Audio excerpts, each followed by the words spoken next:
Praise the Lord. இந்த நேரத்தில் வேதத்திலிருந்து ஒரு வசனத்தை தியானித்து நாம் ஜெபிக்க போகிறோம். நீதிமொழிகள் 28 அதிகாரம் 13வது வசனம்.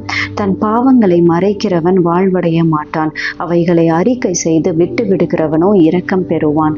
இந்த வார்த்தை மூலம் தேவன் நம்மோடு பேசுவது, நாம் நமது பாவங்களை குற்றங்களை மறைத்து வாழ்ந்து கொண்டிருக்கும் பொழுது அந்த பாவத்தால் ஏற்படுகிற குழப்பங்கள் நமது ஆசீர்வாதங்களை தடைப்படுத்தி கொண்டிருக்கும். எனவே நாம் எந்த நேரத்திலும் நமது பாவங்களை ஒப்புக்கொண்டு தேவனுக்கு முன்பாக அறிக்கையிடும் பொழுதுதான் நமது தேவன் இரக்கத்தை காட்டி அந்த பாவங்களுக்கு மன்னிப்பு வழங்கி நமக்கு ஒரு புதிய வாழ்வை, புதிய ஆசீர்வாதத்தை திறந்து வைக்கின்றவராக இருக்கிறார். எனவே இந்த நேரத்திலே ஜெபிப்போம். நாம் நமது பாவத்தை விட்டு விலகி வர வேண்டும், நம் மீது இரக்கம் காட்ட வேண்டும், நமது பாவங்களை மன்னித்து ஒரு புதிய ஆசீர்வாதத்தை திறந்து வைக்க வேண்டும் என்று இந்த நேரத்திலே ஜெபிப்போம். ஹல்லேலூயா. நன்றி தகப்பனே. அப்பா, இந்த நேரத்திலே ஆண்டவரே எங்களை கூட்டிக் கொண்டு உமது பிரசனத்திற்கு முன்பாக கூட்டிக் கொண்டு வந்தீ உமக்கு ஸ்தோத்திரம் ஆண்டவரே. அருமையான இந்த வார்த்தையை எங்களுக்கு நீர் காட்டினதற்காக ஸ்தோத்திரம் ஆண்டவரே.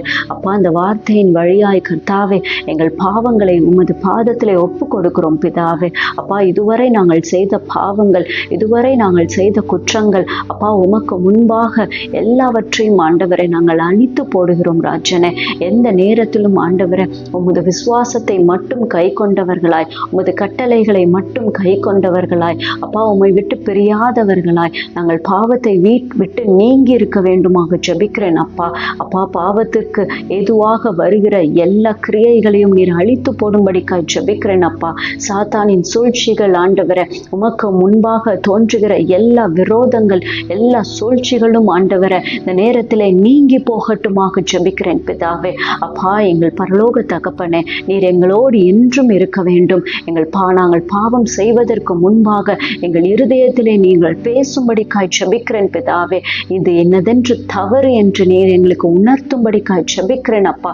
நாங்கள் செய்த தவறுகள், நாங்கள் செய்த பாவங்கள் எல்லாவற்றையும் நீர் மன்னித்து சுத்திகரிக்க வேண்டுமாக ஜெபிக்கிறேன் பிதாவே. இரத்தத்தை தெளித்து கர்த்தாவே அப்பா எங்கள் உள்ளங்களை பரிசுத்தப்படுத்தும், தூய்மைப்படுத்தும், உம்மை போல வாழ வைக்கும்படிக்காய் ஜெபிக்கிறேன் அப்பா. எந்த நேரத்திலும் உம்மை விட்டு பிரியாதவர்களாய் உமது ஆண்டவரே அன்புக்கு நாங்கள் மட்டுமே அடிமையாக இருக்க வேண்டும் பிதாவே.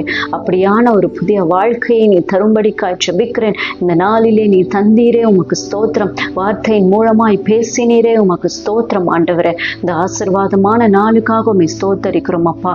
எல்லாவற்றையும் அது பாதத்திலே ஒப்பு கொடுக்கிறோம். எங்கள் ஜெபம் கேளும் ஜீவனுள்ள நல்ல பிதாவே.